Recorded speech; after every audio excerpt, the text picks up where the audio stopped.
Nigeria's Presidential Enabling Business Environment Council has released its 2023 Subnational Ease of Doing Business report. The report is an initiative of the Council to provide empirical information on the attractiveness of states' business climates and to serve as a credible reference resource for businesses and investors. Joining us to discuss the report further from our Abuja studios is Dr. Jumoke Oduwole, who's a special advisor to the President on Ease of Doing Business. Good afternoon to you. Thank you so much for joining us. So I guess, what is the main takeaway from this new report compared to the last one from 2021? Well, thank you for the invitation and thank you for your interest in our work. So in 2021, we had a baseline survey and we looked at a snapshot of what solely private sector MSMEs said the business terrain looked like. 2 years later, we had another snapshot, but this time states got to have an input into the report. So we validated some of what states said they'd done. About 11 states had implemented reforms. As far as we know, as far as was submitted to the intervention, to the project. Now, one of the key things to note since 2021 is that we refreshed and deepened the methodology. In 2021, when we were preparing for that report, we were basically using this report to augment the World Bank's Subnational Report on Nigeria, which had since been discontinued. So we deepened our methodology, we expanded the scope a bit, and we tripled the amount of respondents. We went from just under 1,000 companies to just under 3,000 companies. So that's the sample size. We also looked at from 4 indicators. We expanded, we took security out of infrastructure. So it was security and infrastructure bundled together. We removed security and stable environment out of infrastructure. And then we added a new indicator called economic opportunities, I beg your pardon. We also worked across 10 sectors this time, as opposed to the respondents. The companies covered only 6 sectors the last time. So it's basically deeper and broader and more nuanced. All right, excellent. Now, I want us to take a look at the top 10. I want to ask what Gombe, Jigawa, and Sokoto are doing right. They seem to just have shuffled their positions from 1 through 3 from 2021 through to 2023. So what are they doing right over there? Yeah, so Gombe retained first position, Jigawa and Sokoto switched. What it is that the leadership of those states are very intentional. The governors and their teams are very intentional about this ease of doing business intervention. So I've been to all 3 states along with several other states, but the teams working on this are very focused. They're very systematic. They take the reform agenda. They meet regularly. Like, for instance, Jigawa reports on this every single week at the Exco. Gombe, about 3 commissioners and special advisors are constantly in touch with my team. Sokoto, the governor has taken a huge interest, and he has somebody who was formerly from the private sector working particularly on this intervention. So you have a lot of strategic focus. And then, of course, we know that with smaller economies, with less complexity, once you have that amount of attention at reforming the business climates and communicating your reforms to the private sector, then they tend to have more traction. We've seen this on the global sphere, we've seen this regionally, and it also plays out in Nigeria.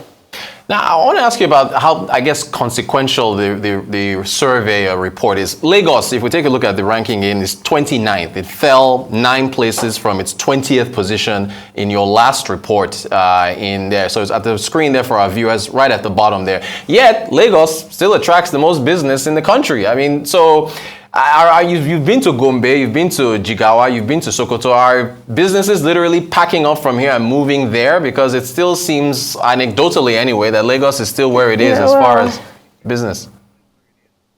Lagos is still where it is, and it's not going anywhere. Lagos is the commercial capital of the country. But that doesn't mean that any of the larger economies in the country, subnationals, should be complacent or take things for granted. You have companies, I know, for instance, a company called Tomato Juice used to be in Plateau State and was literally poached by Kaduna State. So you have Tomato Juice domiciled now in Kaduna State. Because of investor relations, because of aftercare, what we as an intervention want to see is businesses thriving all across the country. We don't have favorites. This is what private sector says. It's a perception index. So what you have with Lagos, because we work closely with the Lagos team, we have done since the beginning of this intervention, and the Lagos team has been doing quite a bit of work. It's a matter of the perception of what private sectors say, where there's a lot of complexity, a lot of competition, more sophisticated businesses, their demands are more. And when you disaggregate the index, you see where the areas are with infrastructure, with the regulatory environment. You see what exactly it is that private sector are highlighting as their pain points. I think we have to take them as their word. What I say to subnationals is that it's not really so much about focusing on the rankings. We want to see growth in GDP. We want to see the pie expanding. We want to see businesses thriving all across this country, in all the geopolitical zones and all the states. For us, that's what it's about. So taking the recommendations, taking what private sectors say are their priority pain points and addressing them systemically, that's really what this is all about. Okay, speaking of which, we extracted a quote from the report. I'd like to get you to expand on this as we take a look. So the quote says, at a countrywide level, this report finds that Nigeria's overall ease of doing business satisfaction score saw a marginal increase from 5.45 in 2021 to 5.69. It says, however, this is still lower than expected given the sustained push by PEBEC and the subnationals to improve Nigeria's business environment. So are there hurdles? What's substantial push yet a marginal increase? So we have to call it like it is. It's like a scorecard on me and my team and all my colleagues at the subnational level. We're pushing hard. We're trying to be very systemic about it. We're engaging with the public and civil servants. We're engaging with stakeholders. We have a lot of stakeholder engagements. But still, there's some systemic, larger macro issues that are being complained about by the private sector. But even with the regulatory space, even with things that are outside our purview, such as electricity, and even to some extent security, but this is what private sector says. We have to take them at their word. We have to take it like it is. Ours is to take the feedback and work on what we can do to move the needle.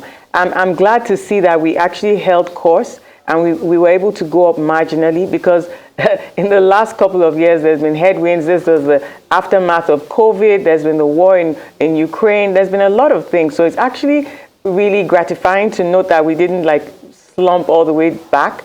But private sector are telling us some things. And as a country, we just have to accept as governments, both at the federal and subnational level, that this is our scorecard. So sometimes states have actually done reforms, and you have private sector say in the report that those reforms were not quite their priority. They may have preferred something else. So by far, about 41% speaks to infrastructure and security and stability and a stable environment. They make up about 41% of the pie. And then the other indicators kind of split about 14%, 15% each for the rest of the 59%. Got about a minute to go. Can you reflect on your time at PEBEC, and I guess what your advice would be for the governors who are the executive governors, the CEOs of the 36 states about making business easier?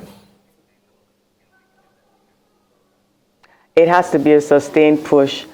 Monthly meetings, KPIs, planning the agenda, engaging with private sector, communicating the reforms, taking the feedback again. It has to be continuous osmosis, pushing. If you take your foot off the accelerator, basically the car just glides to a halt. I mean, this is what we've seen since 2016 working on this agenda. It hasn't been a picnic. Change is hard, both for the private sector and for the public sector. Private sector are used to dealing with government in a particular way. Public sector, public and civil servants are also used to dealing with private sector in a particular way. And yet, we're just one whole economy, which is why we work with subnationals and even with local governments here in Abuja with the AMAC. We work with the legislature. We've passed several legislations. We work with the judiciary with our small claims court.